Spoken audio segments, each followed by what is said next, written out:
핏덩이 같은 년이 전쟁에 대해 뭘 알겠나? 그래봤자 계집아이지. 희뿌연 담배 연기가 부사단장실의 천장을 뱀처럼 휘감았다가 흩어지기를 반복했다. 바깥 세상은 강원도 고성 동해안 특유의 살을 내는 칼바람이 창문을 덜컹거리게 만들고 있었다. 제22 보병사단 부사단 장실의 공기는 탁했다. 낡은 가죽 소파 깊숙이 몸을 묻은 오상식 준장이 비릿한 조소를 머금으며 내뱉은 일갈이었다. 그의 빈정거림에 장단을 맞추듯 곁에 있던 참모장 이만호 대령이 킬킬거리는 소리를 내며 다 마신 믹스커피 종이컵을 구겨 쓰레기통에 거칠게 던져 넣었다. 지당하신 말씀입니다, 부사단장님. 육사 출신 성골도 아니고 그저 몸쓰는 707 특임대에서 좀 굴렀다. 한들 수천 명을 거느리는 사단 지휘가 어디 체력으로 되는 일입니까? 상부에서 이번 인사에 대체 무슨 생각으로 여자를, 그것도 저렇게 새파랗게 젊은 여자를 사단장으로 내려보냈는지 도통 모르겠습니다. 아마도 꼭두각시가 필요했겠지요. 우리 사단이 워낙 사고뭉치 부대라고 소문이 자자하니 얼굴마담으로 이미지 세탁이나 하라고 보낸 것 아니겠습니까? 우리가 그동안 닦아놓은 탄탄대로에 숟가락이나 얹고 조용히 있으면 다행이지만 괜히 의욕만 앞세워 설치다가 제풀에 지쳐 떨어져 나갈 게 뻔합니다. 오 준장은 습관처럼 번쩍이는 군화발로 탁자 다리를 툭툭 걷어찼다. 그는 명실상부한 이 부대의 실세였다. 전임 사단장이 불미스러운 일로 불명예 제대를 한 이후 사단은 사실상 그의 손바닥 안에 있었다. 육군 사관학교 선후배라는 끈끈한 학연으로 엮인 그들만의 카르텔. 그 견고하고 배타적인 성벽 안으로 이질적인 돌 하나가 굴러들어와 박히려 하고 있었다. 윤혜진 소장. 창군 이래 대한민국 육군 최연소 여성 사단장이라는 타이틀을 거머쥔 인물이었다. 예하 대대장들은 교육 확실히 시켜놨겠지? 오 준장의 눈빛이 하이에나처럼 번들거렸다. 이 대령이 비열하게 입꼬리를 비틀어 올렸다. 염려 마십시오. 특히 정태수 중령이 아주 단단히 벼르고 있습니다. 오늘 취임식이 끝나고 열릴 첫 간부 회의 때 아주 볼만한 구경거리가 생길 겁니다. 같은 시각 사단 위병소를 통과해 본청으로 향하는 검은색 세단 한 대가 있었다. 뒷좌석에는 신임 사단장 윤혜진 소장이 정자세로 앉아 있었다. 그녀는 차창 밖으로 스쳐 지나가는 험준한 산세를 묵묵히 응시했다. 금강산이 지척에 보이는 이곳 율곡부대는 산악지형과 해안 경계를 동시에 책임져야 하는 전군을 통틀어 가장 가혹하고 난이도 높은 작전 지역이었다. 하지만 그녀의 예리한 눈에 포착된 것은 험난한 지형보다 더 깊고 어두운 부대 전체를 짓누르고 있는 침체된 패배주의의 공기였다. 공기가 탁하군. 혜진은 나직이 그러나 뼈있는 말을 중얼거렸다. 그녀의 목소리는 차분했지만 쇳덩이처럼 차갑고 단단한 울림이 있었다. 운전병이 룸미러를 통해 힐끔 눈치를 살폈지만 그녀는 다시 입을 굳게 다물었다. 무릎 위에 가지런히 올려진 정모의 챙을 매만지는 그녀의 손끝에는 두터운 굳은 살이 훈장처럼 박혀 있었다. 따뜻한 사무실에서 서류 뭉치나 만지작거리던 행정가의 손이 아니었다. 뼈를 깎는 훈련과 생사가 오가는 실전 작전 현장에서 처절하게 다져진 진짜 전사의 손이었다. 차량이 본청 현관 앞에 미끄러지듯 멈춰 섰다. 미리 도열해 있던 참모들이 격려 구호를 외쳤다. 충성, 목청만 요란할 뿐 그들의 눈빛에는 군인의 영혼이 결여되어 있었다. 혜진은 차에서 내려 그들을 천천히 그리고 날카롭게 훑어보았다. 오상식 준장이 가장 먼저 마중을 나왔다. 겉으로는 깍듯해 보였지만 고개를 숙이는 각도나 시선을 처리하는 방식에서 숨길 수 없는 오만함이 뚝뚝 묻어났다. 먼 길 오시느라 고생 많으셨습니다, 사단장님. 부사단장 오상식 준장입니다. 혜진은 그가 내민 손을 잠시 응시하다가 짧고 강하게 움켜잡았다. 악수하는 찰나 오 준장의 미간이 아주 미세하게 일그러졌다. 여자의 악력이라고는 도저히 믿기지 않을 만큼 마치 바위를 쥔 듯한 묵직한 압력이 손뼈를 파고들었기 때문이다.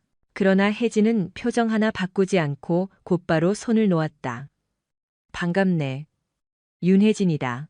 이곳 날씨가 꽤 쌀쌀하군. 강원도 고성의 바닷바람이 원래 매섭습니다. 아직 이곳 생리에 적응하시려면 시간이 꽤 걸리실 겁니다. 오 준장은 적응이라는 단어에 묘한 비웃음을 담아 강세를 두었다. 혜진은 그 속에 담긴 저희를 놓치지 않았다. 그녀는 입가에 옅은 미소를 띠며 여유롭게 받아쳤다. 바람이 매서울수록 정신은 오히려 맑아지는 법이지. 들어가지. 사단장실로 향하는 복도는 무거울 정도로 적막했다. 벽에 걸린 역대 지휘관들의 빛바랜 사진들이 그녀를 내려다보며 평가하는 듯했다. 혜진은 집무실에 들어서자마자 책상 위에 산더미처럼 쌓인 인수인계 서류들을 빠르게 훑어보았다. 겉보기엔 완벽하게 정리된 듯 보였지만 그녀의 동물적인 직감은 핵심적인 무언가가 의도적으로 배제되어 있다고 경고하고 있었다. 보안 감사 지적 사항과 최근 3년간의 사고 사례 정밀 분석 자료는 어디 있나? 혜진이 뒤따라 들어온 참모장 이만호 대령에게 차갑게 물었다. 이 대령은 당황한 기색도 없이 미리 준비한 듯 능청스럽게 대답했다. 아, 그 자료들은 현재 보안과에서 등급 재분류 작업 중이라 열람까지 시간이 좀 걸릴 것 같습니다. 워낙 양이 방대해서 말입니다. 급하신 대로 요약본을 먼저 보시겠습니까? 뻔히 보이는 거짓말이었다. 새로 부임한 지휘관의 눈과 귀를 가려 허수아비로 만들려는 수작이었다.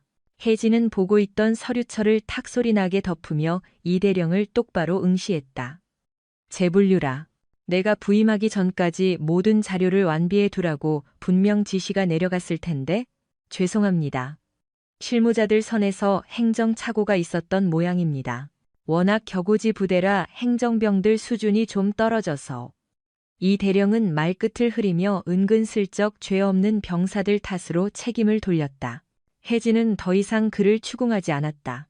지금 당장 화를 내봤자 저들은 역시 여자가 감정적이다라며 뒤에서 비웃고 수군거릴 뿐이라는 걸 누구보다 잘 알고 있었기 때문이다. 알겠네. 내일 아침 점호 전까지 내 책상 위에 올려두게. 요약본이 아니라 원본으로 말이야. 노력해 보겠습니다만 장담은 못 드리겠습니다. 이대령이 굽실거리며 나가자마자 문이 닫히는 소리와 함께 복도에서는 비릿한 비웃음 소리가 들려왔다. 혜진은 그 소리를 애써 무시하며 창가 블라인드를 걷어 올렸다. 연병장 너머로 펼쳐진 철책선이 눈에 들어왔다. 재미있네. 정말 기대 이상이야. 그녀의 눈빛이 서늘하게 식어갔다. 이곳은 포탄이 날아드는 전장은 아니었지만 보이지 않는 정치적 암투와 기싸움이 난무하는 어쩌면 더 더러운 전쟁터였다. 707 특수임무단 시절 수많은 테러범들과 대치하며 익혔던 감각이 되살아났다. 적이 승리감에 취해 가장 방심하는 순간 바로 그때 급소를 찔러야 한다. 지금은 인내할 때였다. 그녀는 사냥감이 제 발로 덫에 걸려들 때까지 숨죽여 기다리는 노련한 사냥꾼의 본능을 일깨웠다.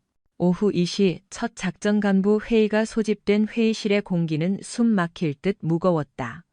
예하 연대장들과 직할 대장들이 모두 참석해 있었다. 혜진이 입장하자 지휘관들은 기계적으로 일어나 경례를 붙였지만 존경심은 느껴지지 않았다. 자리에 착석한 혜진이 막 회의를 주재하려던 찰나 정적을 깨고 신경질적인 소음이 들려왔다. 짝짝짝 껌 씹는 소리였다. 엄숙해야 할 작전 회의실에서 그 천박한 소음은 혜진의 신경을 긁어댔다. 소리의 진원지는 정태수 중령이었다. 그는 삐딱한 자세로 의자에 파묻혀 혜진과 눈이 마주치자 보란듯이 껌을 풍선처럼 크게 부풀렸다가 탁 하고 터뜨렸다. 명백하고도 유치한 도발이었다. 옆에 앉은 오상식 준장은 짐짓 서류에 코를 박고 모른 척하고 있었고 이만호 대령은 입가에 야비한 미소를 흘리고 있었다. 혜진은 정태수를 잠시 차갑게 응시하다가 그를 투명인간 취급하며 입을 열었다. 해안 경계 취약 시기 대비 태세 점검을 시작하겠다. 수색 대대장 현황 보고해. 그러자 정태수가 껌을 혀로 굴리며 건들건들 대답했다. 당연히 기립조차 하지 않은 상태였다. 사단장님, 보고서에 다 나와 있는 내용을 굳이 앵무새처럼 읊어야 합니까? 요즘 신세대 장병들은 말로 하면 잘 못 알아듣습니다. 그냥 문서로 훑어보시는 게 서로 편하실 텐데요. 회의실에 찬물을 끼얹은 듯한 정적이 흘렀다. 이건 단순한 분량이 아니라 지휘관의 권위에 대한 정면 도전이자 명백한 하극상이었다. 다른 지휘관들의 얼굴이 사색이 되었지만 누구 하나 정태수를 제지하지 못했다. 사단 내에 뿌리 깊게 박힌 오상식 카르텔의 보복이 두려웠기 때문이다. 혜진은 천천히 자리에서 일어났다. 그녀가 한 발짝씩 떼을 때마다 또각또각 울리는 군화 소리가 회의실의 긴장감을 고조시켰다. 정태수의 코앞까지 다가간 혜진은 그를 서늘하게 내려다보았다. 정중령, 지금 그 태도는 뭔가? 상관에 대한 예우를 잊었나? 정태수는 피식 웃으며 억지로 몸을 일으키는 시합을 했다. 아이고, 죄송합니다. 제가 고질적인 허리 디스크가 있어서 말입니다. 그리고 사단장님께서 아직 현장 물정을 잘 모르셔서 드리는 말씀인데, 저희는 형식적인 보고보다 실질적인 작전 수행을 우선시합니다. 책상머리에 앉아서 지시만 내리시면 현장은 마비됩니다. 책상물림, 현장을 모르는 여자. 그가 내뱉는 단어 하나하나에 혜진을 무시하는 비아냥이 가득 담겨 있었다. 정태수의 눈빛은 내가 감히 어쩔 건데 라는 조롱으로 번들거렸다. 그는 믿는 구석이 확실했다. 오상식 준장이 뒤를 봐주고 있었고 혜진이 여기서 화를 내면 히스테리 부리는 여자 상관이라는 프레임을 씌울 작정이었다. 하지만 혜진은 그들의 얄팍한 수에 넘어가지 않았다. 그녀는 분노를 터뜨리는 대신 지극히 사무적이고 건조한 목소리로 대꾸했다. 허리가 안 좋다니 참으로 유감이군. 야전 지휘관이 허리 디스크로 인해 기본 예절조차 지킬 수 없을 정도라면 전투력 발휘에 심각한 제한이 있겠어. 의무조사가 필요하겠군. 정태수의 표정이 순간 일그러졌다. 뭐 작전 지휘하는 데는 지장 없습니다. 그건 자네 판단이고 군의 판단은 다를 수 있어. 일단 앉아. 혜진은 그를 일갈하고 다시 단상으로 돌아갔다. 정태수는 찜찜한 표정을 감추며 자리에 앉았고 오상식 준장을 힐끔거렸다. 혜진은 흔들림 없이 회의를 이어갔다. 하지만 그녀의 눈빛은 더욱 예리하게 빛나고 있었다. 그녀의 머릿속에서는 이미 22사단의 부패한 인맥 지도가 완성되었고 도려내야 할 환부가 어디인지 명확해졌다. 회의가 끝나고 지휘관들이 썰물처럼 빠져나갔다. 복도에서 오상식 준장은 정태수의 어깨를 툭 치며 킬킬거렸다. 잘했어. 아주 길을 제대로 꺾어놨더군. 아무 말도 못하고 얼굴만 불그락푸르락 하는 꼴이라니 통쾌하던데? 별거 아니던데요. 707 출신이라더니 소문만 무성한 뻥카 같습니다. 쫄아서 눈도 제대로 못 마주치던데요. 그들의 비웃음이 사라진 텅 빈 회의실. 혜진은 홀로 남아 화이트보드에 작전 현황판을 응시했다. 정태수 중령 6458기 부사단장 오상식의 행동대장. 그녀는 주머니에서 만년필을 꺼내 수첩에 적힌 정태수의 이름 옆에 붉은 삭선을 그었다. 첫 번째 타깃은 너다, 정태수. 혜진은 확신했다. 정태수가 껌을 씹으며 보여준 그 오만 방자함이 결국 제 목을 조르는 올가미가 될 것임을. 그녀는 서두르지 않을 것이다. 뱀이 먹이를 삼키기 전 천천히 펠리를 틀어 압박하듯 숨통을 확실하게 끊어놓을 준비를 시작했다. 그날 밤 사단장 관사. 혜진은 정복을 벗어던지고 검은 도복으로 갈아입었다. 허공을 가르는 그녀의 주먹이 샌드백에 꽂혔다. 퍽, 퍽, 퍽. 둔탁한 타격음과 함께 굵은 땀방울이 바닥으로 후두둑 떨어졌다. 사냥은 이미 시작되었다. 윤혜진의 뇌리에는 낮에 보았던 장교들의 조소, 어린 표정들이 선명하게 각인되어 있었다. 율곡 부대의 깊은 밤은 침묵에 잠겼지만 윤혜진 소장의 내면에서 일어난 전쟁은 이제 막 포문을 연 참이었다. 그녀는 이마에 맺힌 땀방울을 닦아내며 어둠 속에 거대한 짐승처럼 웅크린 사단 본부를 싸늘하게 응시했다. 마음껏 비웃어라. 이 여자가 너희들의 오만함을 어떻게 짓밟아주는지 똑똑히 보게 될 테니. 어둠을 꿰뚫는 그녀의 눈동자만이 맹수처럼 형형하게 빛나고 있었다. 동해의 새벽 칼바람은 전투복을 뚫고 들어와 살점을 도려내는 듯했다. 해안 경계 작전 지역의 철책선 너머로 검붉은 태양이 솟아오르고 있었지만 22사단 해안 소초를 감싼 공기는 여전히 영하의 냉기로 가득했다. 윤혜진 소장은 부임 후 첫 공식 현장 지도를 위해 새벽 4시 정각에 관사를 나섰다. 그녀의 군화는 거울처럼 반짝였고 전투복의 다림질선은 베일듯 날카로웠다. 하지만 그녀를 보좌해야 할 예하 지휘관들의 군기는 엉망진창이었다. 집결 예정 시간은 5시 0분. 그러나 해당 구역을 책임지는 해안 대대장 정태수 중령은 약속 시간보다 15분이 지난 5시 15분이 되어서야 흐느적거리며 모습을 드러냈다. 단독 군장은 규정에 맞지 않게 헐거웠고 턱끈을 채우지 않은 헬멧은 걸을 때마다 덜그럭거렸다. 그는 직속상관인 사단장이 눈앞에 있음에도 불구하고 뛰어오기는커녕 마치 동네 마실 나온 건달처럼 느릿느릿 걸어왔다. 아이고, 사단장님. 생각보다 너무 일찍 나오셨습니다. 여기 지형이 워낙 험준해서 차가 꽉 막히는 바람에 좀 늦었습니다. 정중령은 거수경례조차 생략한 채 가죽 장갑을 낀 손으로 콧물을 훔치며 뻔뻔하게 대꾸했다. 그의 입에서는 껌을 씹는 소리가 짝짝 하고 경박하게 울려 퍼졌다. 혜진을 수행하던 전속 부관의 얼굴이 분노로 붉게 달아올라 당장이라도 소리칠 기세였지만 혜진은 침착하게 손을 들어 그를 제지했다. 그녀는 정중령의 나사 빠진 군장 상태와 삐딱하게 쓴 헬멧을 조용히 훑어보았다. 차가 밀렸다라. 작전 도로인 이 해안가에 새벽 5시부터 교통체증이 발생한다는 건가? 혜진의 목소리는 봄바람처럼 부드러웠다. 질책보다는 순수한 호기심이 담긴 듯한 말투였다. 정중령은 속으로 쾌재를 부르며 비웃었다. 그럼 그렇지. 현장 물정 모르는 낙하산 여자가 뭘 알겠어. 적당히 둘러대면 그만이지. 아, 모르셔서 그렇습니다. 요즘 민간인 낚시꾼들이 명당 찾는답시고 이 시간만 되면 몰려듭니다. 통제하려고 해도 아주 골치가 아픕니다. 서울 본청에서 펜대만 굴리시던 사단장님은 이해하기 어려우실 겁니다. 명백한 허위 보고였다. 현재 해당 구간은 민간인 출입 통제선 내부로 허가된 작전 차량 외에는 개미 새끼 한 마리도 얼씬할 수 없는 시간대였다. 하지만 혜진은 고개를 끄덕이며 수첩을 꺼내 꼼꼼히 기록하는 시삽을 했다. 그렇군요.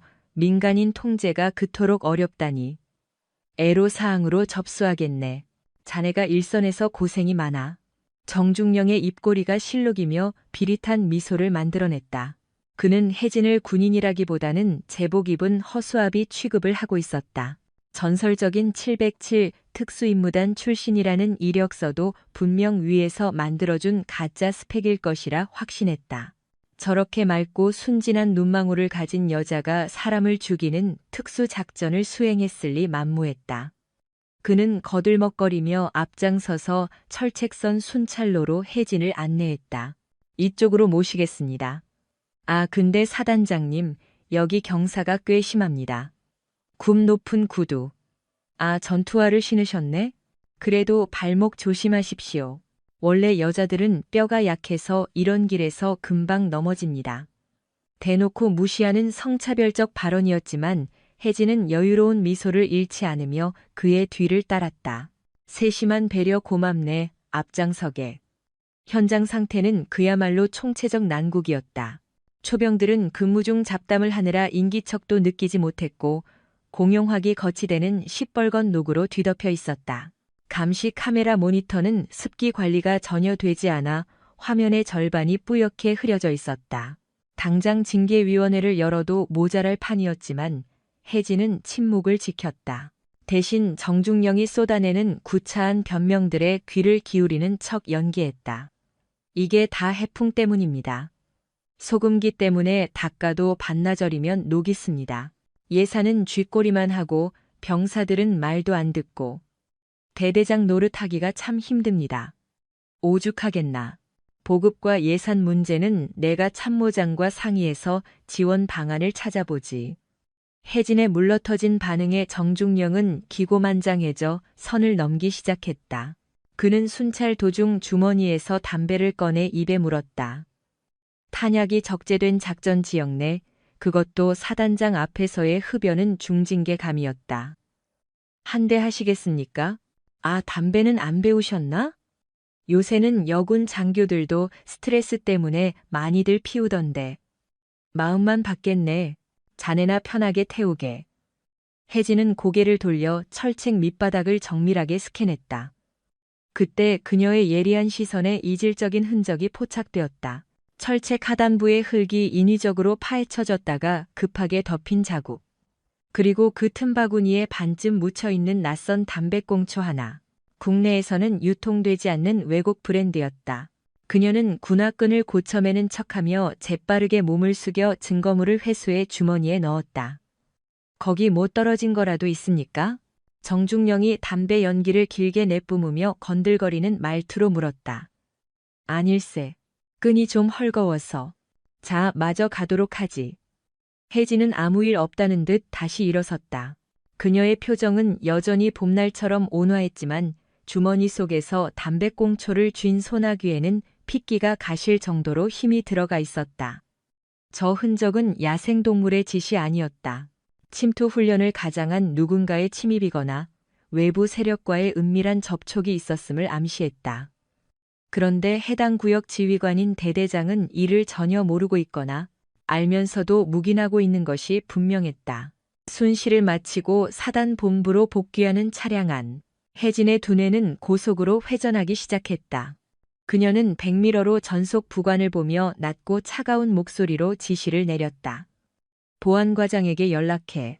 오늘 순시했던 구역의 감시 카메라 녹화 영상, 최근 일주일치 전부 확보해서 내 방으로 가져오라고 해. 단 1초도 누락되어선 안 돼.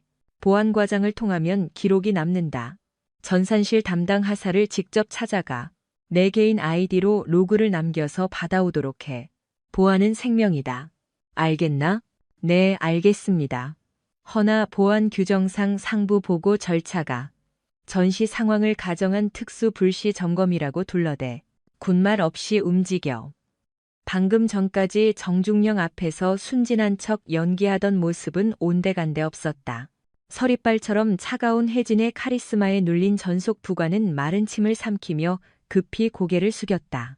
같은 시각 부사단장실의 공기는 기름진 음식 냄새와 비열한 웃음소리로 가득 차 있었다.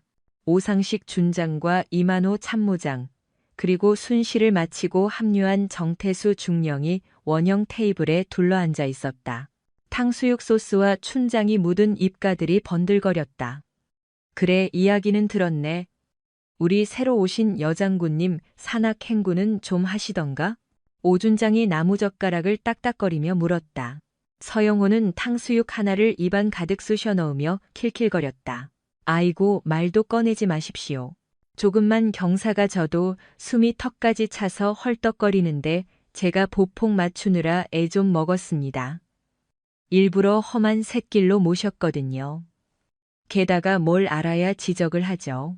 해안 경계가 허술한 거 아니냐고 묻길래 해풍 때문에 센서 오작동이 자작 꺼뒀다고 했더니 그냥 아, 그렇군요 하고 넘어갑디다. 완전 허수아비입니다. 허수아비. 이 대령이 맞장구를 치며 거들었다.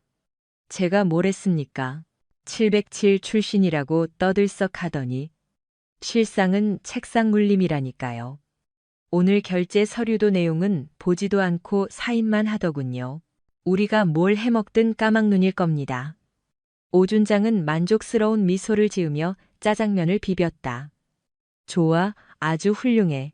당분간은 우쭈쭈 해주면서 잿밭에 취해 있게 놔둬. 그러다 가장 중요한 순간에 사다리를 걷어차 버리는 거야. 다음 달 군단장님 주관 전투 지휘 검열. 준비는 됐겠지? 확실합니다. 통신망에 원바이러스를 심어 지휘 통제실을 먹통으로 만들 겁니다. 사단장이 상황 파악도 못하고 우왕좌왕하는 꼴을 군단장님이 보시면 아주 볼만할 겁니다. 정중령의 눈이 먹이를 노리는 독사처럼 번들거렸다. 그들은 자신들이 파놓은 구덩이가 곧 자신들의 무덤이 될 줄은 상상조차 하지 못하고 있었다. 그날 밤 정막이 감도는 사단장 집무실. 혜진은 유일하게 켜진 스탠드 조명 아래서 태블릿 PC 화면을 뚫어지라 응시하고 있었다. 책상 한켠에는 아침에 몰래 수거한 외제 담배꽁초가 증거물 봉투에 담겨 있었다. 화면 확대해. 혜진의 낮은 목소리에 따라 영상이 줌인되었다. 타임스탬프는 3일 전 20시 0분. 정태수 중령이 책임지고 있는 해안소초의 은밀한 뒷문이 열리고 민간 차량이 진입했다. 트렁크에서 내려지는 것은 단순한 보급품이 아니었다.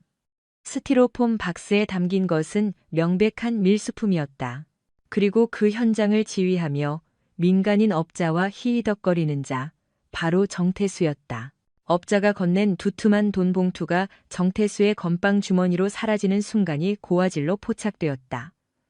군인이기를 포기했구나, 정태수.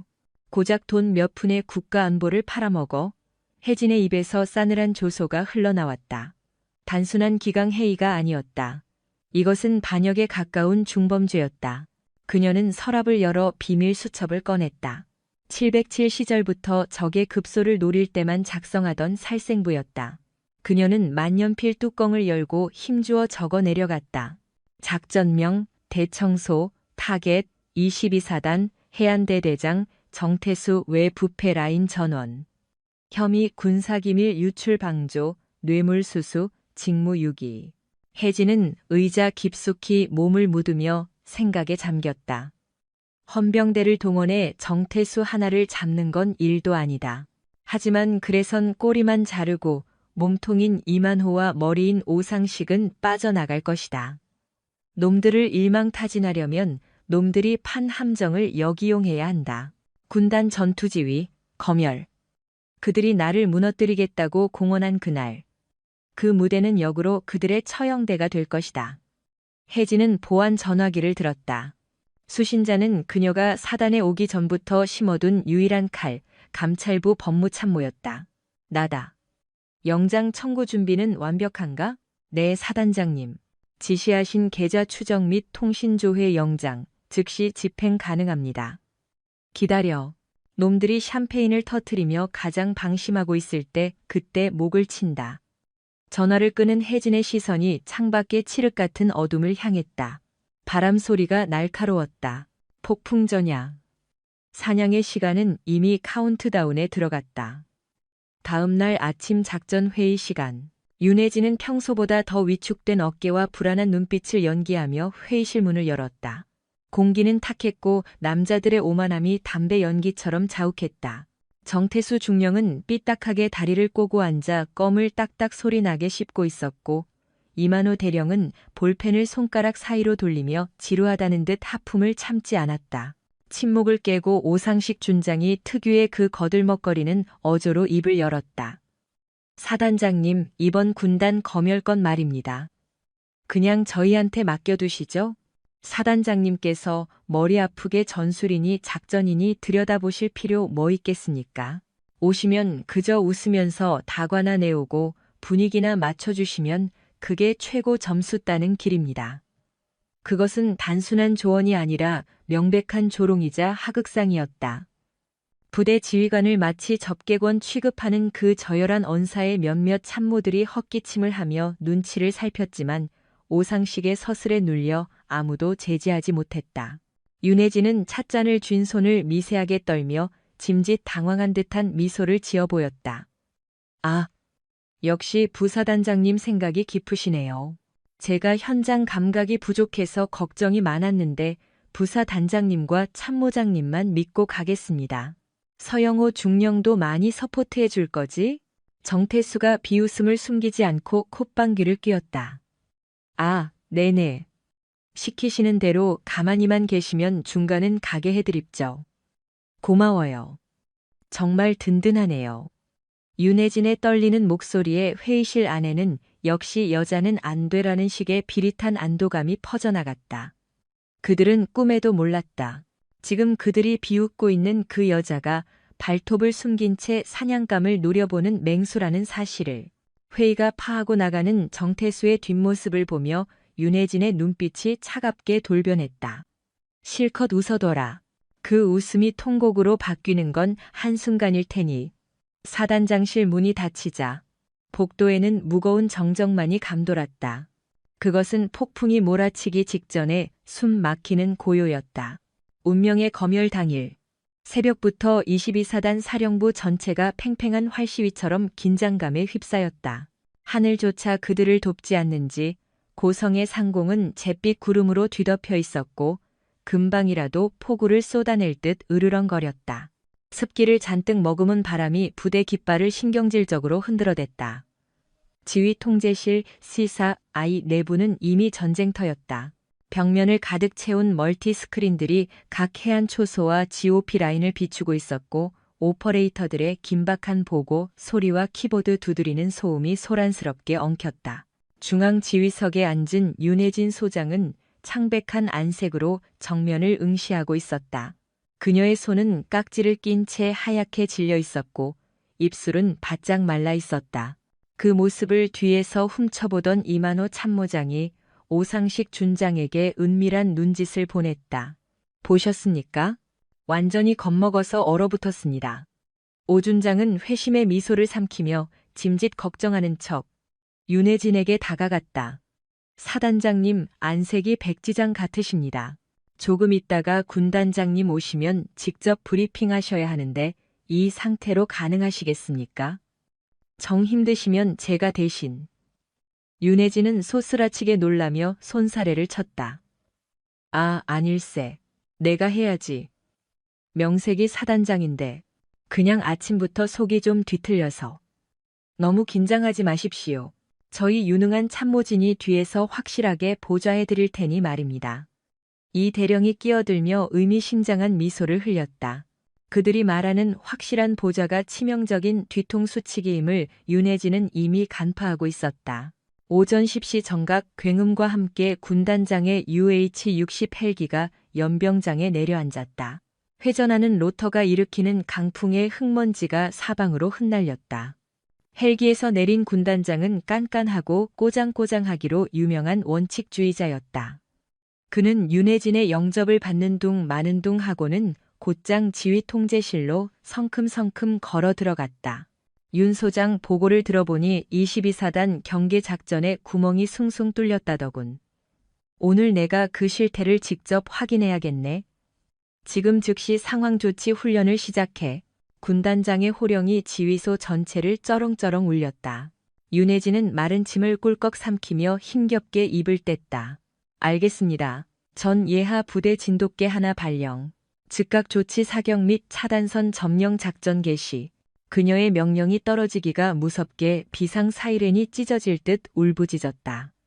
대형 스크린 속의 병사들이 진지를 향해 질주하기 시작했다. 초반 흐름은 나쁘지 않았다. 그러나 그들이 준비한 진짜 함정은 이제부터였다. 갑자기 해안 경계 대대를 비추던 모니터 너댓 개가 동시에 치지직 소리를 내며 노이즈를 일으키더니 검은 화면으로 변해버렸다. 통신망이 왜 이래? 영상 수신이 안 됩니다. 통신 장교가 당황하여 비명을 질렀다. 그 시작을 신호탄으로 다른 소초들의 화면들도 도미노처럼 하나둘씩 꺼져나갔다. 지휘 통제실은 순식간에 통제 불능의 아수라장으로 변했다. 1초소, 2초소, 3초소 전원 통신 두절. 대대 지휘소 응답 없습니다. C4I 체계 서버가 다운된 것 같습니다. 원인을 찾을 수가 없습니다. 군단장의 미간이 험악하게 일그러졌다. 그는 싸늘하게 식은 눈빛으로 윤혜진을 쏘아보았다. 윤 소장, 도대체 부대 관리를 어떻게 한 건가? 적의 포격은커녕 개미 새끼 한 마리 안 들어왔는데 제풀의 통신이 먹통이 돼? 이게 자네가 자랑하던 율곡 부대의 현주소인가? 윤혜진은 사색이 되어 자리에서 벌떡 일어났다. 그녀의 눈동자는 초점을 잃고 심하게 흔들렸다. 참모장. 이게 무슨 일인가? 분명 어제 최종 점검 때는 아무 이상 없다고 보고하지 않았나? 이 대령은 짐짓 곤란하다는 표정을 지으며 고개를 절레절레 흔들었다. 글쎄 말입니다. 갑자기 서버에 과부하가 걸린 모양입니다. 장비들이 워낙 낡아서 교체가 시급하다고 몇 번이나 말씀드렸는데 사단장님께서 예산 결제를 조금만 더 빨리 해주셨더라면 이런 일은 없었을 텐데 참으로 안타깝습니다. 교묘하게 모든 책임을 윤혜진의 무능과 태만으로 몰아가는 결정타였다. 치직, 치지직, 쾅. 스피커를 찢을 듯한 날카로운 파열음과 함께 통신이 두절되었던 해안 대대장 정태수 중령의 목소리가 터져나왔다. 잡음 사이로 들리는 그의 목소리는 다분히 연기 톤이 섞인 짜증으로 가득 차 있었다. 아, 젠장. 사단 본부 들립니까? 지시가 없어서 애들이 다 죽게 생겼다고요. 도대체 사단장님은 뭘 하고 계신 겁니까? 그 도발적인 외침은 지휘 통제실의 정막을 깨뜨리는 신호탄이었다. 군단장의 얼굴은 분노로 붉게 달아올랐고 주먹을 쥔 손이 부들부들 떨렸다. 전장의 눈과 귀가 되어야 할 통신망이 먹통이 된 상황. 지휘관으로서는 변명의 여지가 없는 치명적인 실책이었다. 이때다 싶어 오상식 준장이 비통한 표정을 가장하며 나섰다. 군단장님. 사단장님께서 아직 실무 경험이 부족하여 대처가 늦으신 것 같습니다. 부덕한 제 탓입니다. 지금이라도 제가 지휘권을 넘겨받아 수습하겠습니다. 군단장은 혜진을 향해 혀를 개차고는 오준장에게 고개를 끄덕였다. 오준장은 기다렸다는 듯 지휘 마이크를 낚아채듯 잡았다. 전 부대 즉시 예비 통신망 개방. 통신대장은 백업 서버 가동하고 각 제대는 현 위치 사수하라. 그의 능숙한 지시에 혼란은 순식간에 진정되었다. 마치 미리 답안지를 보고 시험을 치르는 수험생처럼 모든 상황은 오상식의 시나리오대로 흘러갔다. 구석으로 밀려난 윤혜진은 창백한 얼굴로 입술을 깨물었다. 이만호 참모장과 오상식이 주고받는 득의 양양한 눈빛이 혜진의 망막에 박혔다. 그래, 실컷 비웃어라. 내가 흘리는 식은땀이 너희에게는 축배의 샴페인처럼 달콤하겠지. 하지만 주머니 속 차가운 금속성의 USB를 만지작거리는 혜진의 손에는 핏기가 없을 정도로 힘이 들어가 있었다. 그녀는 패배자가 아니었다.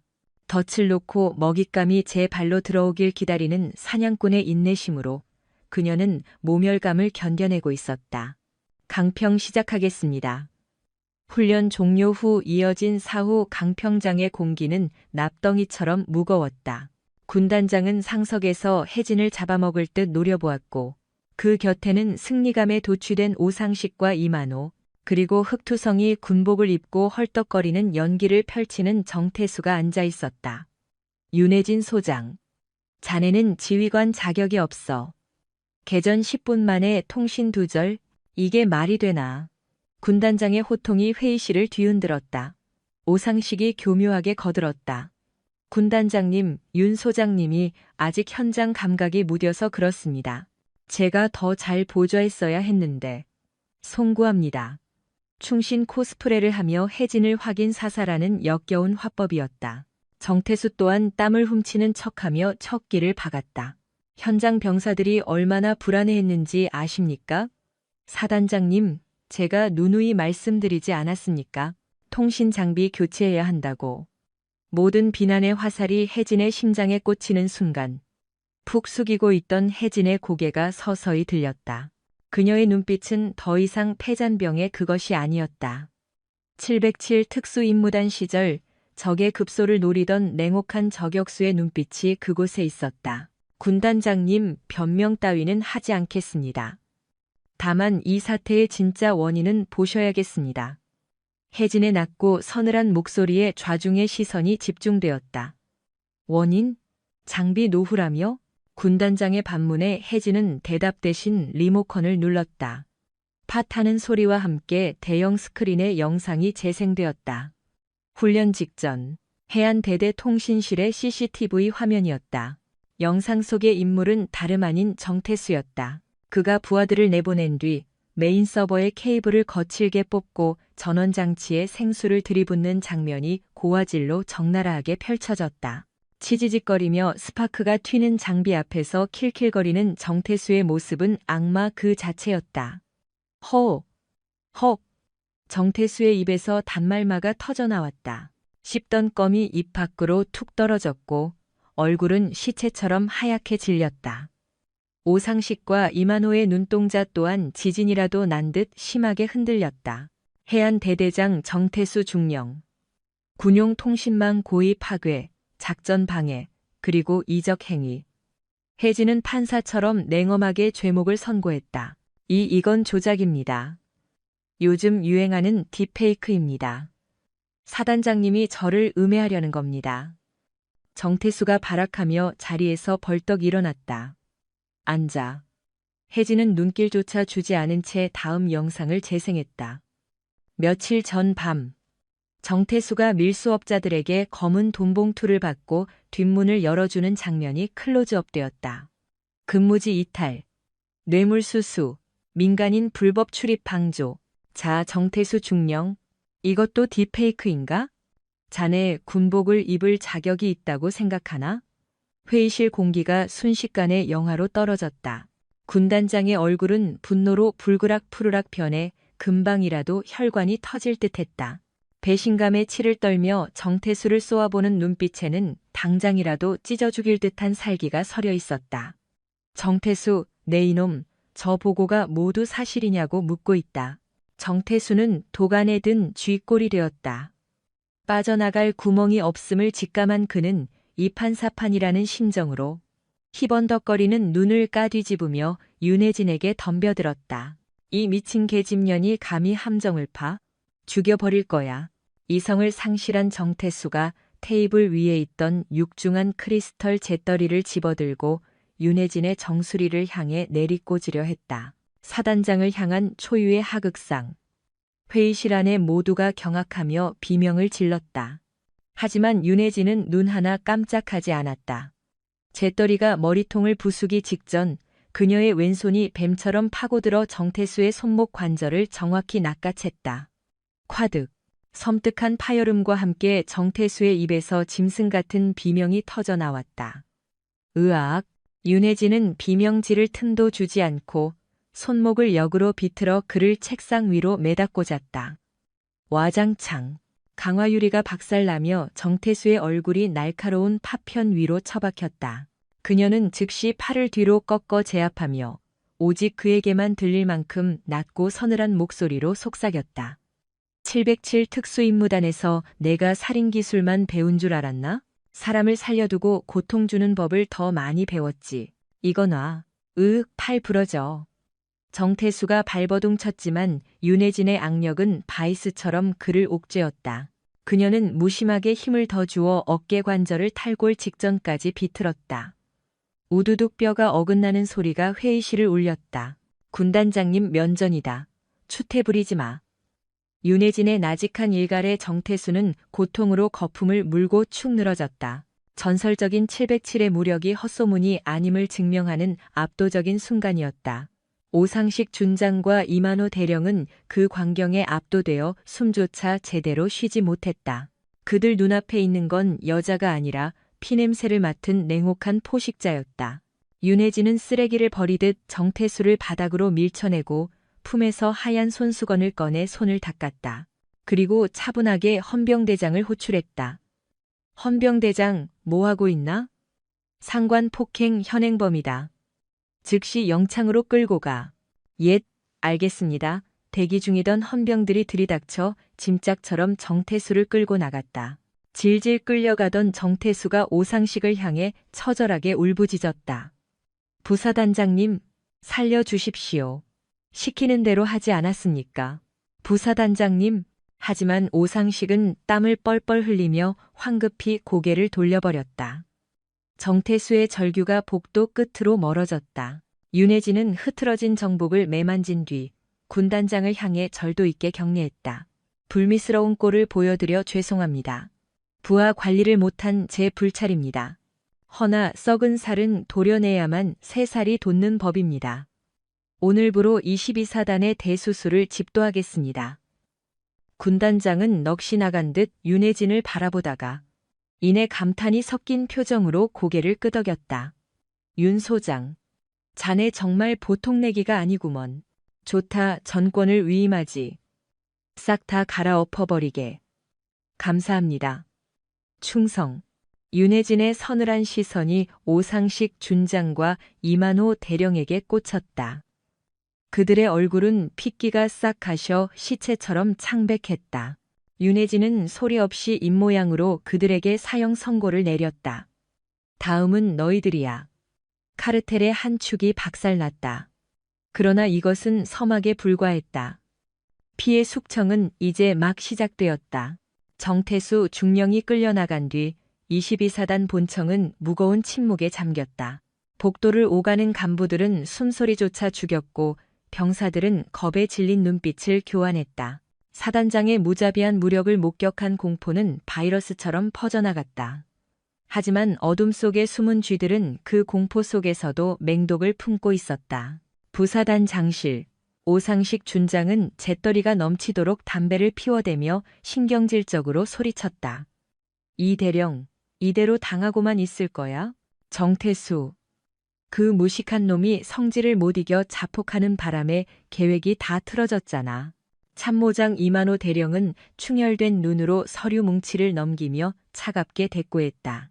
그는 정태수 같은 단순한 행동대장이 아니었다. 법규와 예산이라는 보이지 않는 거미줄로 상대를 옥죄는 행정의 살수였다. 진정하십시오. 정중령은 어차피 쓰고 버릴 패였습니다. 사단장이 707 출신이라 주먹질은 잘할지 몰라도 이 복잡하고 난해한 군수행정 시스템까지 파악하고 있을 리 없습니다.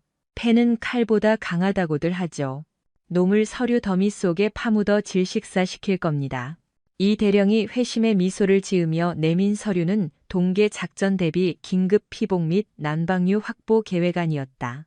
겉보기엔 혹한기 병사들을 위한 완벽한 복지 기획안이었지만 그 이면에는 부풀려진 단가와 특정 업체 몰아주기, 그리고 치명적인 독소 조항들이 지뢰처럼 매설되어 있었다. 이게 뭔가? 오상식이 묻자 이만호가 비릿하게 웃었다. 올겨울 한파가 예상된다는 핑계로 예비비를 끌어다 쓰는 겁니다. 수십억 원대 규모라 사단장 전결이 필수적이죠. 계약업체는 제 천안 명의의 유령 회사입니다.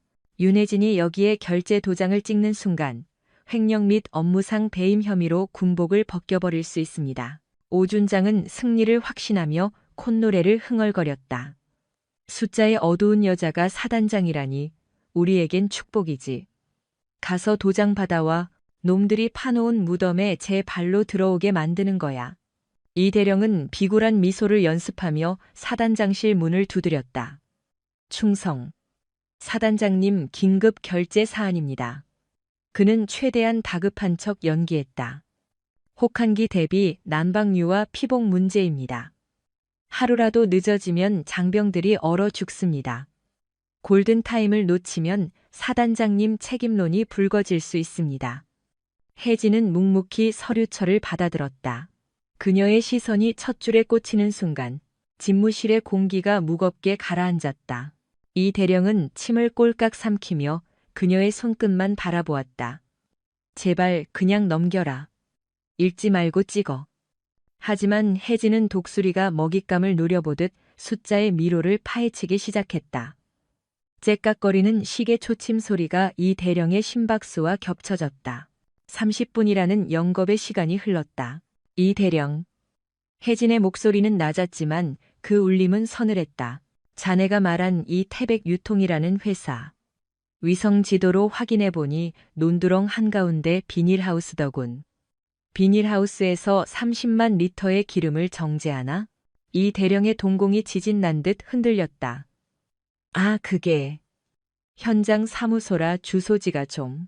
변명은 집어치워. 혜진이 서류를 집어던졌다. 종이가 흩날리며 이 대령의 얼굴을 스쳤다. 그리고 이 방한복, 특수 소재? 웃기지도 않는군.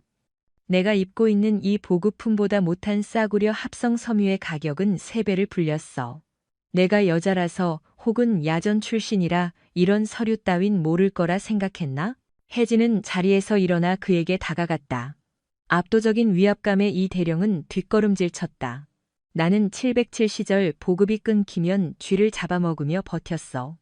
생존을 위한 물자 관리는 내 본능이야. 내 눈을 속이려 들다니 간이 배 밖으로 나왔군. 사단장님, 한 번만 선처를 따라와. 혜진은 그의 멱살을 잡다시피 하여 밖으로 끌고 나갔다. 그들이 도착한 곳은 취사장 뒤편 냉동 창고였다. 혜진이 쇠지렛대로 자물쇠를 부수고 문을 열어젖혔다. 썩은 시체 냄새 같은 악취가 코를 찔렀다. 이게 자네가 납품받은 최고급 돼지고기야. 혜진이 갈색으로 변색되어 곰팡이가 핀 고기 덩어리를 바닥에 패대기 쳤다. 병사들은 이걸 먹고 배탈이 나는데 자네는 그 돈으로 룸살롱에서 양주를 마셨겠지. 살려주십시오. 오준장님이 시킨 일입니다. 저는 그저 시키는 대로. 이 대령이 비명처럼 외치며 바닥에 엎드렸다. 책임 전가는 나중에 검찰 가서 하고. 혜진은 취사병에게 프라이팬을 가져오게 했다. 구워. 예? 이 썩은 고기 양념 없이 바싹 구워서 가져와. 잠시 후 지글거리는 소리와 함께 역겨운 냄새가 진동하는 고기 접시가 도착했다. 혜진은 차갑게 명령했다. 먹어. 남기지 말고 다 씹어 삼켜. 사단장님, 이걸 먹으면 죽습니다. 내 부하들은 이걸 밥이라고 먹었어. 자네라고 못 먹을 이유가 있나? 안 먹으면 지금 즉시 헌병대 호출하겠네. 선택해. 먹고 병원에 실려갈지 아니면 군복 벗고 감방에 갈지. 이 대령은 울며 겨자 먹기로 썩은 고기를 입에 넣었다. 우욱. 구역질이 치밀어 올랐지만 혜진의 눈빛이 너무나 무서워 뱉을 수 없었다. 그는 눈물과 콧물이 범벅이 된 채 자신의 탐욕을 씹어 삼켜야 했다. 혜진은 그 추악한 광경을 내려다보며 나지막이 읊조렸다. 그 맛을 뼈에 새겨둬라.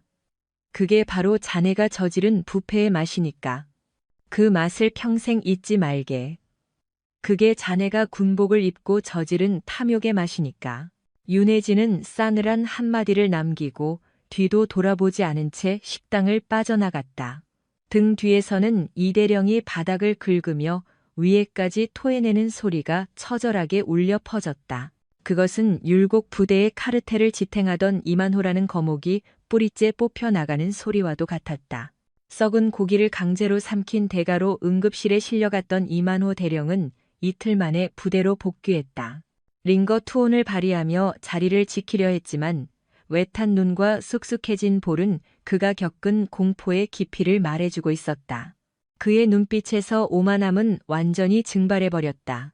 윤혜진이라는 여자가 단순한 지휘관이 아니라 자신들의 목숨줄을 쥐고 흔드는 사신, 스신임을 뼈저리게 깨달은 것이다. 그러나 진짜 지옥은 이제부터였다. 사단장실 호출을 받고 들어선 이대령의 눈동자가 심하게 흔들렸다. 그곳에는 윤혜진 사단장뿐만 아니라 서슬퍼런 눈빛의 양복 입은 사내 3명이 팔짱을 낀 채 그를 노려보고 있었다. 육군본부 감찰실 최정예 요원들이었다. 그 옆에서는 법무참모가 노트북 화면을 띄워놓고 마치 사냥감을 기다리는 포수처럼 대기하고 있었다. 몸은 좀 추스렸나, 이 참모장? 윤혜진이 찻잔을 들어올리며 건조한 목소리로 물었다. 네, 사단장님 염려 덕분에. 다행이군. 몸이 나았으니 이제 밀린 계산을 끝내야지. 윤혜진의 눈짓 한 번에 법무참모가 프로젝터 화면을 띄웠다. 어두운 방 안에 빛이 쏘아지자 이대령의 핏기가 완전히 가셨다.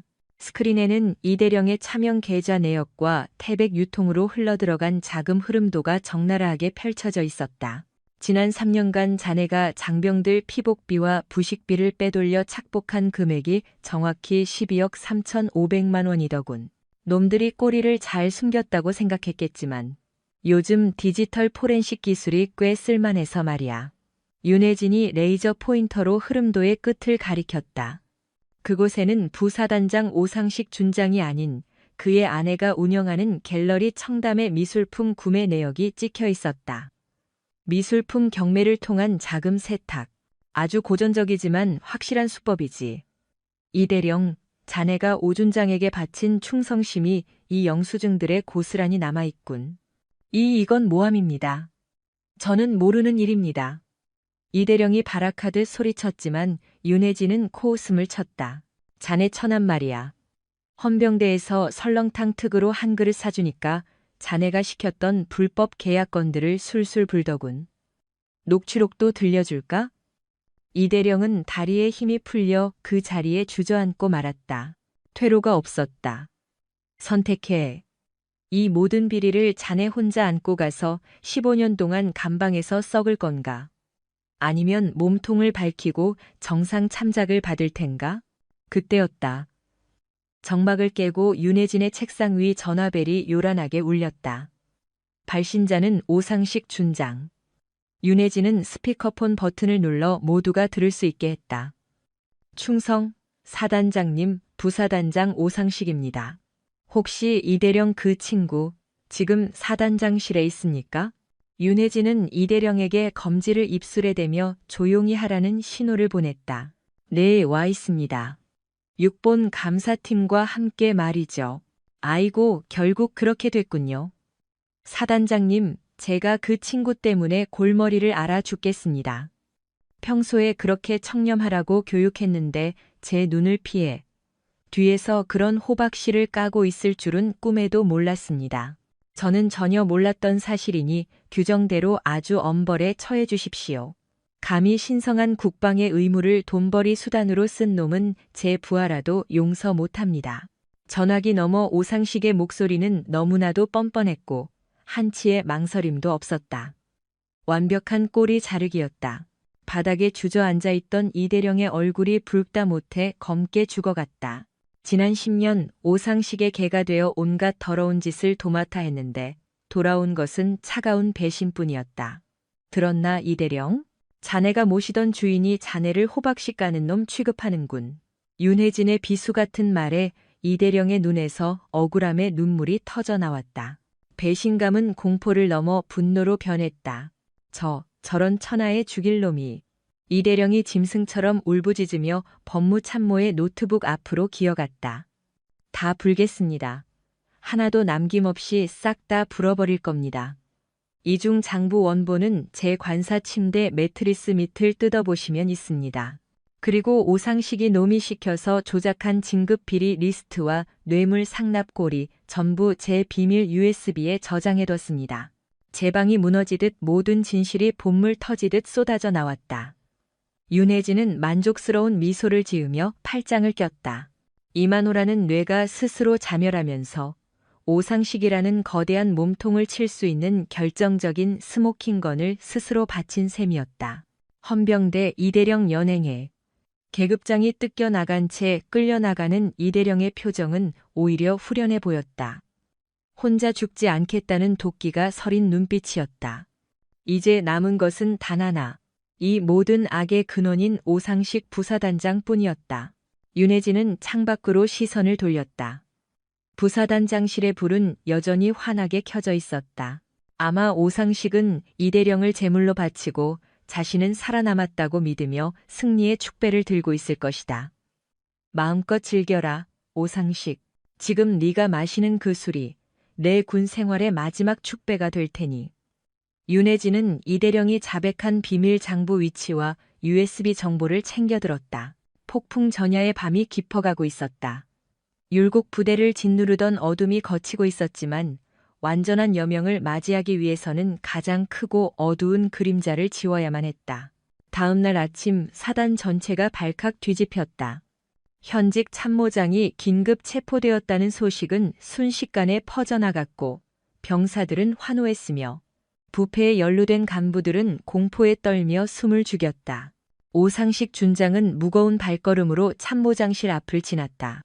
주인을 잃고 텅 비어버린 그 공간이 마치 자신의 암울한 미래를 예고하는 것 같아 등골이 오싹했다.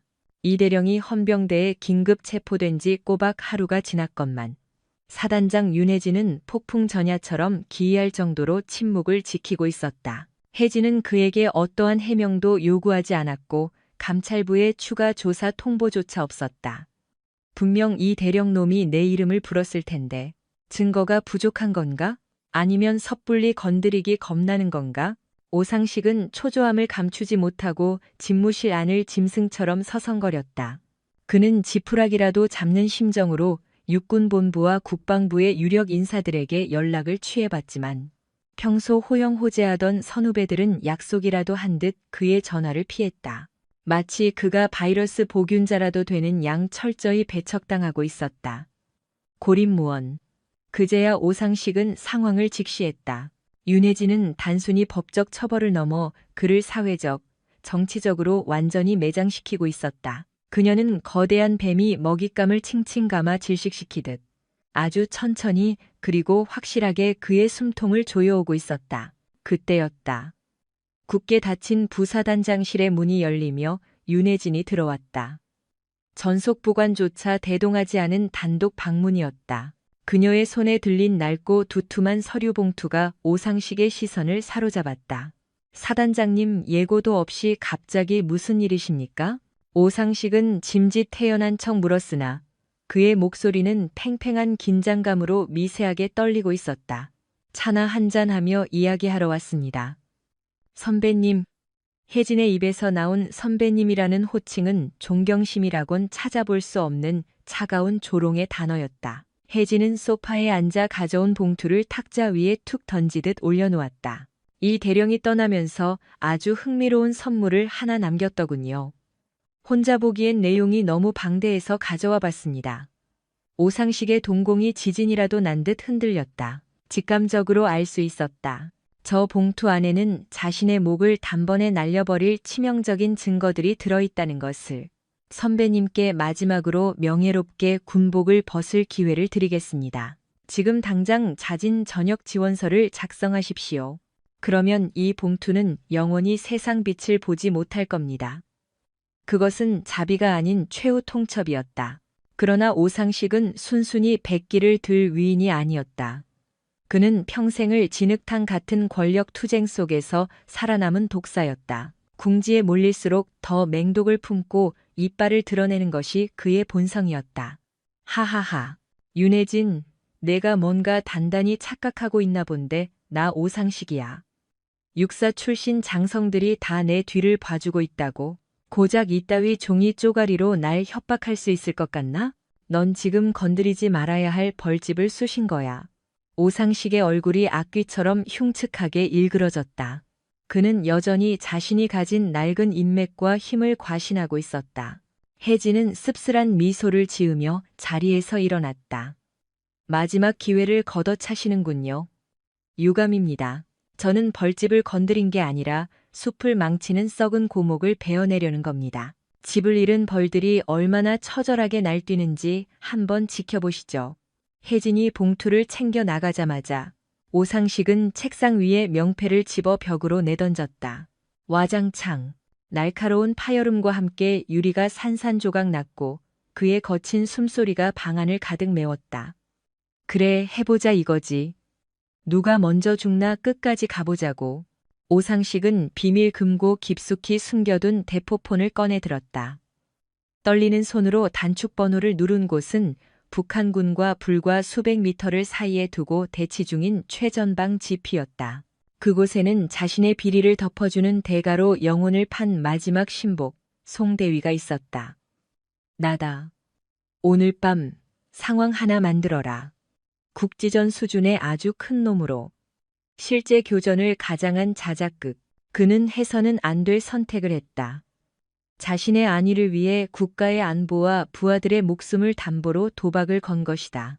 오상식은 이제 군인이 아니라 제복을 입은 테러리스트나 다름없었다. 혜진이 가장 우려했던 최악의 발악이 현실이 되고 있었다. 한 치 앞도 보이지 않는 칠흑 같은 어둠이 내려앉은 동부전선 GOP. 달빛마저 구름 뒤로 숨어버린 암흑천지였다. 타다닥 타닥.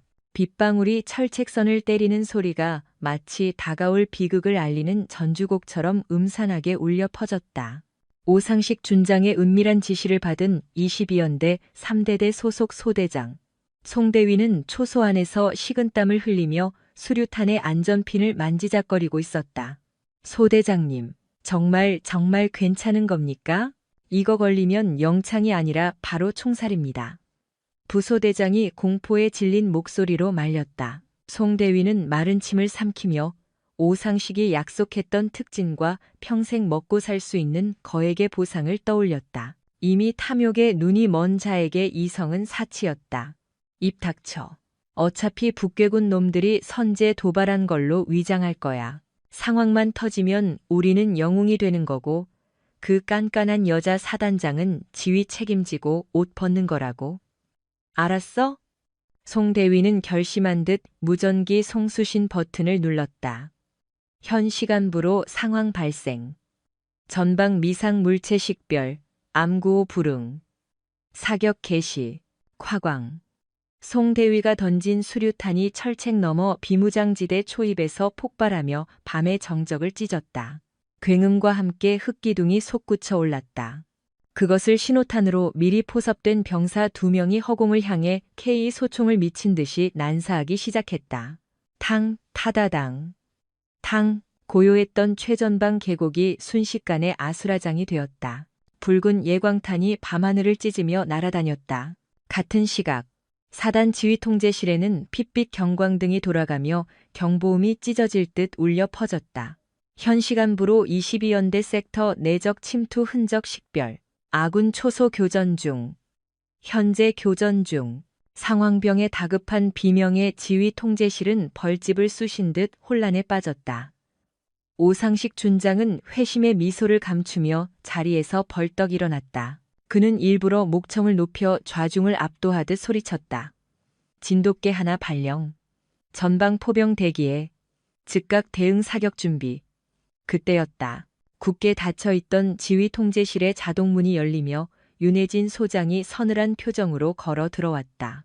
그녀의 등장은 마치 혼란스러운 전장을 정리하러 온 심판관과도 같았다.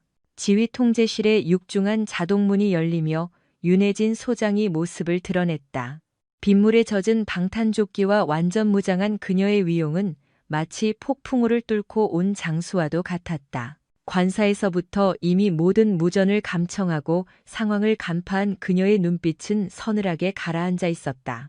현 시간부로 사단 전 병력 진돗개 하나 발령. 단 포병대는 내 직접 명령 없이는 방아쇠에 손가락도 걸지 마라. 그녀의 단호한 일갈에 오상식 준장이 펄쩍 뛰며 달려들었다. 사단장님, 지금 제정신입니까?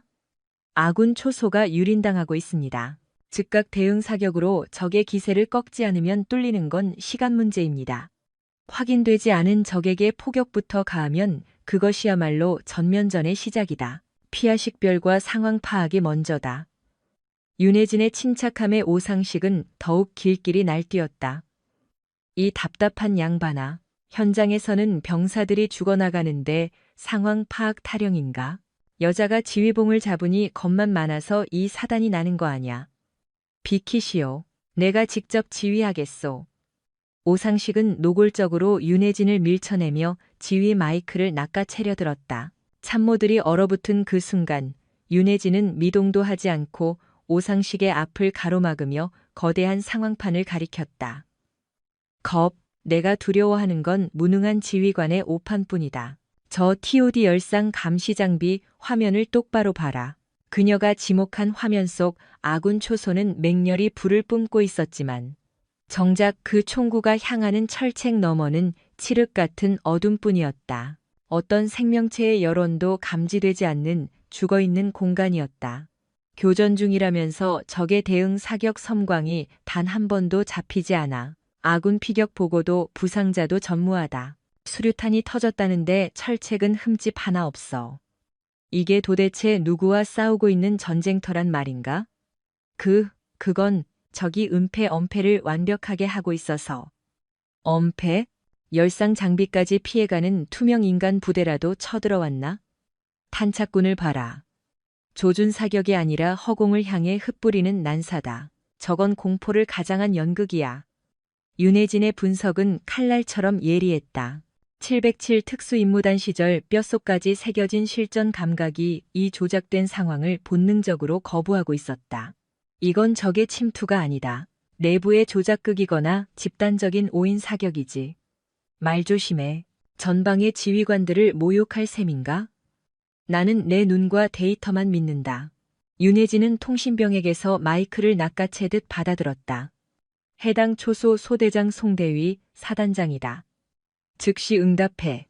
적의 정확한 위치와 규모를 보고하라. 스피커를 타고 들려오는 송대위의 목소리는 과장되게 거칠었다. 배경음으로 들리는 총소리는 여전히 요란했다. 여기는 소대장. 특수부대로 추정되는 적 다수 식별. 현재 철책 절단 시도 중. 지원 사격이 시급하다. 반복한다. 지원 사격. 어설픈 연기였다. 윤혜진의 입가에 비릿한 조소가 스쳤다. 연기는 그만해라, 송대위. 지금 이 통제실의 모든 스크린에는 개미 새끼 한 마리 보이지 않는다. 자네 눈에만 보이는 유령이라도 있나? 아닙니다. 분명히 봤습니다. 수류탄이 날아오고. 송대위. 지금 이 무전 합참 상황실에서도 실시간 청취 중이다. 허위 보고는 즉결 처분감이야. 마지막 기회다. 정말 적이 있나? 침묵. 스피커 너머로 송대위의 거친 숨소리만이 적나라하게 울려 퍼졌다. 옆에 선 오상식 준장의 얼굴이 백지장처럼 하얗게 질리며 식은땀이 흘러내리기 시작했다. 윤혜진은 사냥감의 목덜미를 무는 맹수처럼 명령을 내렸다. 수색 대대장, 5분 대기조 즉각 투입해. 목표는 적이 아니라 해당 초소 병력이다. 전원 총기 압수하고 생포해. 저항하면 개머리판으로 지시겨서라도 끌고 와. 윤혜진, 당신 미쳤어? 아군끼리 총질을 시켜? 오상식이 악을 쓰며 발악했다. 아군? 내 부하들을 사지로 내몰고 국가 안보를 인질로 삼아 자작극을 벌이는 놈들은 아군이 아니다. 적보다 더 추악한 내부의 암덩어리지. 윤혜진은 천천히 고개를 돌려 오상식을 정면으로 응시했다. 헬멧 아래 번뜩이는 그녀의 눈빛은 이미 그를 심판하고 있었다. 그리고 그 암덩어리의 몸통이 지금 내 옆에서 떨고 있군. 뭐야? 증거 있어? 이거 모함이야. 증거? 저 멍청한 소대장이 입을 여는 건 시간 문제야. 자네가 심어둔 끈아풀 수준이 딱 그 정도니까. 윤혜진은 다시 스크린을 향해 냉혹하게 지시했다. 작전명 내부 소탕. 진입해. 3분 내로 상황 종료시킨다. 화면 속 어둠을 가르고 나타난 수색대원들이 초소를 덮쳤다. 허공에 총질을 해대던 송대위와 병사들은 제대로 된 저항 한번 못 해보고 바닥에 처박혔다. 거짓된 총성이 멈추고 지휘 통제실에는 다시 빗소리만이 무겁게 내려앉았다. 상황 종료. 소대장 및 가담 병력 전원 제압 완료. 아군 피해 없음. 무전기 너머의 보고와 함께 오상식 준장은 다리에 힘이 풀려 그 자리에 주저앉았다. 그의 추악한 도박은 처참한 패배로 끝났다. 윤혜진은 싸늘하게 그를 내려다보며 깨기를 박았다. 수고했네, 부사단장. 자네 덕분에 오늘 우리 부대가 실전보다 더 실전 같은 대침투 훈련을 했어. 이제 법정이라는 진짜 전쟁터로 가볼까? 윤혜진이 말한 전쟁은 총성이 아닌 정의와 법의 심판이었다. 밤새 내리던 비가 그치고 22사단 연병장에는 새벽에 축축한 안개가 피어올랐다. 헌병대 조사실로 압송된 송대위와 가담자들은 공포에 질려 있었다. 윤혜진은 직접 신문에 들어가지도 않았다. 완벽한 증거 앞에 버틸 수 있는 자는 없었다. 송대위는 헌병이 입을 떼기도 전에 덜덜 떨며 모든 것을 자백했다. 오상식 부사단장님이 시키셨습니다. 제발 살려주십시오. 제가 다 지시받은 대로 한 겁니다. 진급시켜준다고 이번만 넘기면 별 달게 해준다고 해서. 송대위의 처절한 자백이 담긴 녹취 파일이 재생되자 수사관들은 경악을 금치 못했다. 윤혜진의 책상 위에는 이제 빠져나갈 구멍조차 없는 완벽한 증거의 탑이 쌓여 있었다. 이것은 단순한 비리가 아니었다. 국가의 안보를 담보로 한 거대 범죄였다. 윤혜진은 묵묵히 정복의 단추를 채웠다. 거울 속에 비친 그녀의 눈빛은 그 어느 때보다 차갑고 단호했다. 사단장님, 준비 완료되었습니다. 육군본부 법무팀과 수사단이 대기 중입니다. 전속부관의 보고에 윤혜진은 짧게 고개를 끄덕이며 장갑을 꼈다. 가자. 사냥을 끝내러. 오전 10시 비상소집 사이렌이 율곡 부대의 공기를 찢어발겼다. 연병장에 집결한 수천 명의 병력 앞, 단상은 마치 처형대처럼 서늘한 기운을 내뿜고 있었다. 윤혜진 소장 옆에는 헌병들이 포승줄에 묶인 정태수, 이만호, 그리고 송대위를 무릎 꿇려 놓았다. 그러나 가장 중요한 머리, 오상식 준장의 자리는 비어 있었다. 윤혜진이 마이크를 잡자 스피커에서 파열음이 났다. 본 사단장 윤혜진이다. 오늘 우리는 뼈를 깎는 고통을 마주하고 있다. 내 뒤에 있는 이 죄인들은 군인의 본분을 망각하고 너희들의 생명을 담보로 더러운 사리사욕을 채웠다. 병사들 사이에서 낮은 탄식이 흘러나왔다. 특히 어젯밤의 총격전이 조작극이었다는 사실이 공표되자 병사들의 눈빛은 배신감을 넘어 살기마저 돌기 시작했다. 내란죄에 준하는 이 반역 행위를 나는 결코 용서치 않을 것이다. 헌병대 진입해. 윤혜진의 서리빨 같은 명령과 함께 최정예 헌병 특임대가 본청으로 쇄도했다. 목표는 부사단 장실. 오상식은 문을 걸어 잠근 채 쥐새끼처럼 숨어 있었다. 문 개방에 쾅, 쾅. 특임대가 해머로 문을 박살내고 진입했다. 방 안은 아수라장이었다. 오상식은 라이터로 기밀 문서를 태우며 미친 듯이 웃고 있었다. 매캐한 연기 속에서 그가 헌병들을 향해 권총을 겨눴다. 오지 마. 한 발짝만 더 오면 다 쏴버릴 거야. 나 혼자 안 죽어. 오상식의 눈은 광기로 번들거렸다. 헌병들이 주춤한 사이 윤혜진이 연기를 뚫고 걸어 들어왔다. 쏘세요, 오상식 씨. 그 총알이 내 머리를 뚫는 순간 당신은 군인이 아니라 테러리스트로 사살될 겁니다. 윤혜진은 표정 하나 변하지 않고 총구 앞으로 성큼성큼 다가갔다. 이 독사 같은 년. 네가 내 인생을 망쳤어. 틀렸어. 당신의 탐욕이 스스로를 파멸시킨 거야. 윤혜진은 순식간에 오상식의 손목을 낚아채 비틀었다. 우득, 뼈가 어긋나는 소리와 함께 권총이 바닥을 뒹굴었다. 으악, 비명을 지르며 쓰러진 오상식의 등 위로 헌병들이 덮쳤다. 이거 놔. 나 64기 오상식이야. 감히 누굴 건드려. 바닥에 짓눌린 채 발버둥 치는 그의 모습은 추악하기 그지없었다. 윤혜진은 차가운 눈으로 그를 내려다보며 헌병에게 손짓했다. 찌익. 오상식의 전투복에서 준장 계급장이 거칠게 뜯겨나갔다. 그 소리는 마치 그의 군 생활이 찢겨나가는 파열음과도 같았다. 윤혜진이 직접 수갑을 채우며 사형 선고와도 같은 죄목을 읊었다. 오상식, 내란 음모, 군사기밀 유출, 그리고 살인미수 혐의로 체포한다. 당신의 그 더러운 입은 군사법정에서나 놀려. 짐승처럼 울부짖으며 끌려가는 오상식. 윤혜진은 텅 빈 부사단 장실 창밖을 바라보았다. 폭풍이 지나간 부대 위로 비로소 진짜 태양이 떠오르고 있었다. 부패의 주범들이 끌려가는 뒷모습을 보며 윤혜진은 승리감보다는 깊은 씁쓸함을 느꼈다. 군복이 주는 무게와 책임을 망각한 자들의 최후는 언제나 비참했다. 그때 정적을 깨고 박수 소리가 들려왔다. 육군본부 감찰실장이 다가오고 있었다. 윤 장군 정말 대단해.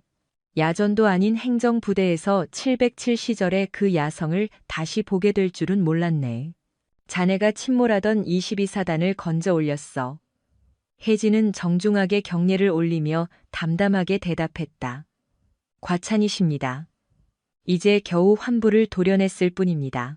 지금부터 무너진 기강을 바로 세우고 병사들의 신뢰를 회복하는 진짜 싸움을 시작해야 합니다. 감찰실장은 고개를 끄덕이며 그녀의 어깨를 두드렸다. 자네라면 충분히 해낼 걸세. 사령부에서도 자네의 리더십을 주목하고 있어. 이제 마음껏 뜻을 펼쳐보게. 혜진의 시선은 창밖 연병장으로 향했다. 안개가 걷히는 그곳에는 불안과 기대가 뒤섞인 눈빛의 병사들이 서 있었다. 이제 그들에게 진정한 군인의 길이 무엇인지 보여줄 시간이었다. 가시죠. 제 부하들이 기다리고 있습니다. 혜진의 발걸음은 거침이 없었다. 사단 수뇌부의 줄구속이라는 초유의 사태 이후 부대 내부는 폭풍이 지나간 폐허처럼 황량했다. 지휘 공백과 불확실성으로 인해 간부들은 눈치만 보고 있었고 병사들은 동요했다. 하지만 윤혜진 소장은 그 혼란을 잠재울 가장 확실한 방법은 행동이라고 판단했다. 금일부로 모든 행정 업무를 최소화하고 전 부대 일과를 전투 체력 단련 위주로 전면 재편한다. 그녀의 명령은 추상 같았다. 다음 날 새벽, 아직 어둠이 가시지 않은 연병장에 비상 소집 사이렌이 울렸다. 사단장님이 완전 군장으로 나오셨다. 당직 사령의 다급한 전파에 참모들과 예하 지휘관들이 기겁하며 뛰쳐나왔다. 혜진은 이미 20킬지 군장을 메고 선두에 서 있었다. 군인의 명예는 화려한 계급장이 아니라 전장에서 흘린 피와 땀에서 나온다. 나를 따를 수 없는 자는 지휘관의 자격도 없다. 전원 출발. 혜진이 앞장서서 달리기 시작했다. 강원도의 가파른 산악 지형을 통과하는 10km 급속 행군 코스였다. 초반에는 병사들도 반신반의하며 뒤따랐지만 5km 지점을 넘어서자 대열이 길게 늘어지기 시작했다. 특히 책상머리에 앉아 비만해진 행정 장교들이 턱까지 차오른 숨을 몰아쉬며 하나둘씩 뒤처졌다. 헉, 사단장님, 살려주십시오. 참모 중 한 명이 바닥에 쓰러지듯 주저앉았다. 혜진은 즉시 속도를 줄이고 그에게 다가갔다. 그녀의 호흡은 여전히 평온했다. 일어나라. 전장에서 낙오는 곧 개죽음이다. 혜진은 엄하게 꾸짖으면서도 손을 내밀어 그의 군장을 축혀 올려주었다. 우리는 한 팀이다. 내가 결승점에 도착할 때 너희도 그 자리에 있어야 한다. 한 명도 버리고 가지 않는다. 그녀는 지친 소대장의 소총까지 대신 받아매고 다시 뛰기 시작했다. 말뿐인 지휘관이 아니었다. 진흙탕을 함께 구르고 땀 흘리는 진짜 리더의 모습에 병사들의 눈빛이 경이로움으로 바뀌었다.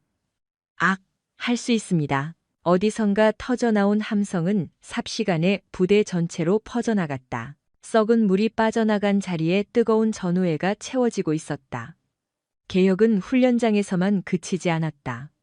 혜진은 병영 식당으로 향했다. 이만호 대령이 착복했던 부식비를 전액 환수하여 병사들의 식판 위로 돌려놓았다. 점심시간 예고 없이 식당에 들어선 혜진은 식판을 들고 병사들 사이에 앉았다. 식판에는 윤기가 흐르는 제육볶음과 신선한 채소, 소고기, 미역국이 가득했다.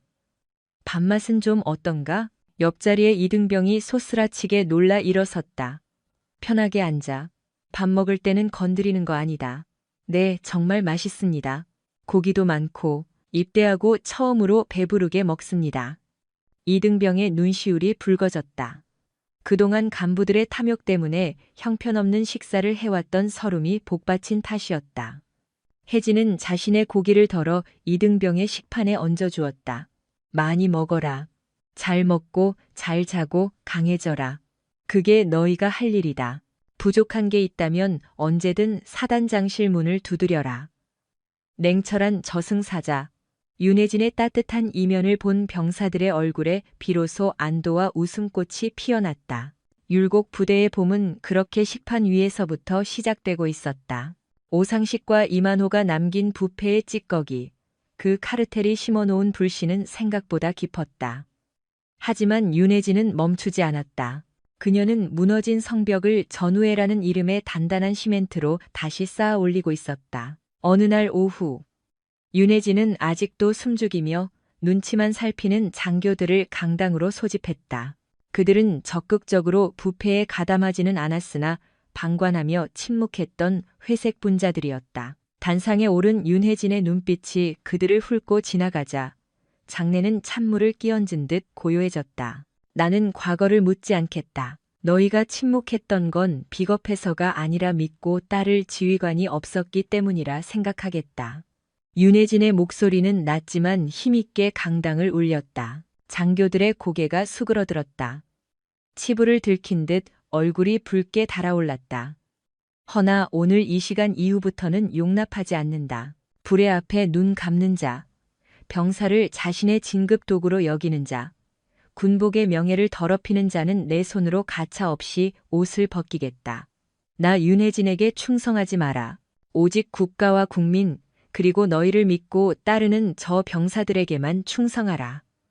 알겠나? 충성. 명심하겠습니다. 터져 나온 함성은 더 이상 억지로 짜낸 것이 아니었다.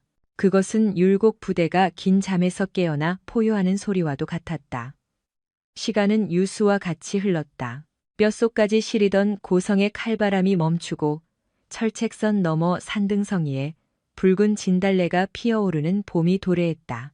계절의 변화와 함께 22사단 율곡 부대 또한 완전히 다른 조직으로 환골탈태했다. 별들의 무덤, 패배자들의 집합소라 불리던 오명은 역사 속으로 사라졌다. 그리고 다가온 전군 최정예 전투팀 선발 대회. 전국에서 내로라 하는 특급 전사들이 모인 그 자리에 율곡 부대 수색대원들이 섰다. 과거 같으면 다른 부대의 비웃음거리가 되었을 테지만 이번엔 달랐다. 구릿빛으로 그을린 피부, 다림질한 듯 각 잡힌 군복, 그리고 무엇보다 맹수처럼 형형하게 빛나는 눈빛이 그들을 감싸고 있었다. 출전 직전 윤혜진은 대원들의 어깨를 일일이 두드려 주었다. 보여주고 와라. 우리가 흘린 땀이 얼마나 뜨거운지. 너희가 바로 대한민국 최강이다. 경기가 시작되자 율곡 부대원들은 마치 한 몸처럼 움직였다. 산악 급속 행군에서는 타 부대를 압도적인 차이로 따돌렸고 사격장에서는 표적지의 정중앙만을 골라 뚫어버렸다. 장애물 코스를 비호처럼 넘나드는 그들의 모습에 타 부대 지휘관들은 혀를 내둘렀다. 저게 진짜 22사단이라고? 작년 꼴찌들이 맞아? 완전 특수부대급이잖아. 결과는 당연한 압승이었다.